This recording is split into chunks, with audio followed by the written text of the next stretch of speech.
Oh, for a muse of fire that should ascend the brightest heaven of invention, a kingdom for a stage, princes to act, and monarchs to behold the swelling scene. Eugene, the co-author of this book, used to say that the theatre was the art. And art is an old Greek word which means the best way of doing things. When you say there's an art in it, you mean there's a best way of doing things. And this is the best way of producing anything whatsoever. And he considered that the theatre puts you in the situation of God, the observer. You see from a universal point of view, you can see what the people on the stage are thinking. You can see them in their private moments, you can see them in their public moments. You know more than the actors on the stage, in other words. It's like the novel. It puts you in a unique, transcendent position that you never have in life. You never know what's going through the person's mind, but the playwright, particularly Shakespeare, can give you that. When you get a play like Henry V or Hamlet, you're actually seeing people think in front of you on stage. You're seeing them better than their mothers knew them. You're seeing them better than they know themselves. And it's a magnificent sensation. It gives you this sense of universal transcendence which is unique. And the best novels do it too. You know, I mean, you read Portrait of an Artist in Finnegan's Wake, you start to get inside the thinking processes of a human being. And that is really quite an achievement to give you that.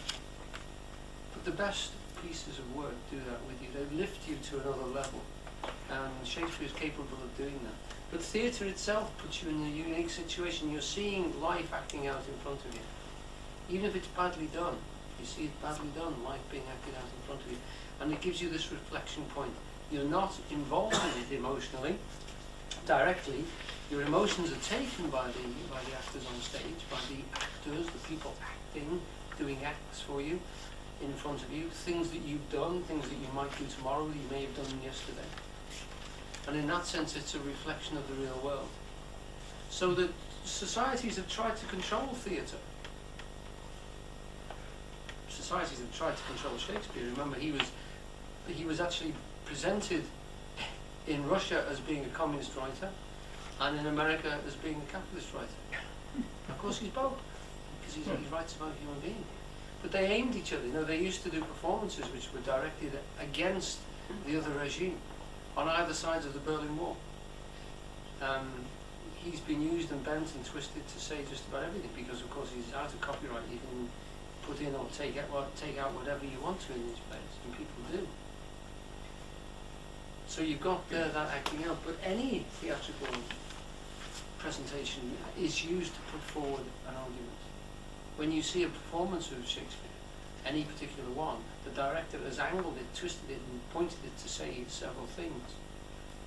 It's only when you've seen quite a few of the same play you realise that Shakespeare actually said an awful lot more. He said every one of their opinions and more, but he also said the others. And it's like listening to music. You get inside your head an archetype of the play that you'll never see on stage. It's a confirmation of all the 3 or 4 different versions you've seen of it. As with music, you hear it so well, you have inside yourself a paradigm of a particular piece of music that you know the way it should be played, or the way it would be played in the perfect world of your imagination. And that's quite a unique thing. But governments used to control. In Greece, the theatre was controlled. It was a festival that was put on for the people. And there was usually some morality aspect to the play that was being presented. The authors have never been free, ever. And the court of Elizabeth and James was never very free for writers. Most of the writers of Shakespeare's contemporaries were chastised. Some of them were punished, some of them were jailed for the things they said. He never was. It's fascinating to see that, but it was a very, very restrictive society. We've just been talking about how anti-Catholic it was. and a lot of the writers actually consider Shakespeare to have come from a Catholic family. We don't know. Perhaps we will know one day, but we don't know. But certainly the society was very restrictive. And what you see in many of these things is a particular presentation, so that you're seeing a type of behaviour in a tragedy which is rewarded in death. Destruction. And in a comedy, and comedy doesn't mean to say it's funny, it's just, it's a play which isn't tragic. It was the way the Greeks would translate it. What you're seeing is the mores of a society and some form of resolution, some form of compromise that balances everybody. Usually mixed classes or mixed sexes or mixed families will come to some sort of resolution in front of you. And it's the resolution which is important, because it's resolving aspects inside yourself. So if you watch a tragedy, you see somebody go through, you live with them through the processes. And if it's a good one, it catches you completely and you identify with the presentation in front of you. And you go through the process as if it was you. And in that sense, it teaches your being. It's almost as good as doing it yourself. Which is part of the process, which is why I try to involve people in the reading, you see, because to say these words out loud is quite a stage beyond just reading them or just thinking them. You know, you have to commit this resistance piece here, this body, and make it do those things, and it vibrates inside of you. You then getting that logos, that reason established, put into word inside of you. It becomes an act, a vocal act, would say it. And it's part of that process. Just to say the words of the Shakespeare, you actually get a different flavour inside your mouth when you actually do them.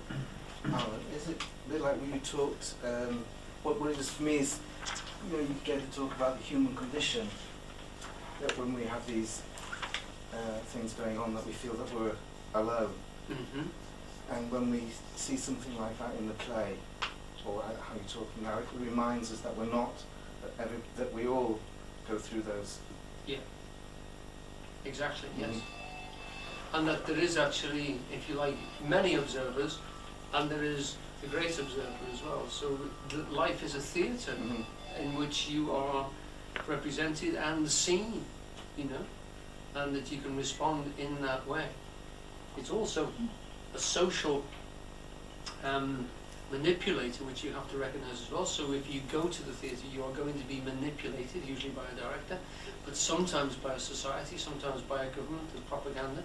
Not so much in our theatre, because we have no censorship at all, but at one time, you know, plays would have been altered and changed. The endings of Shakespeare's plays have been changed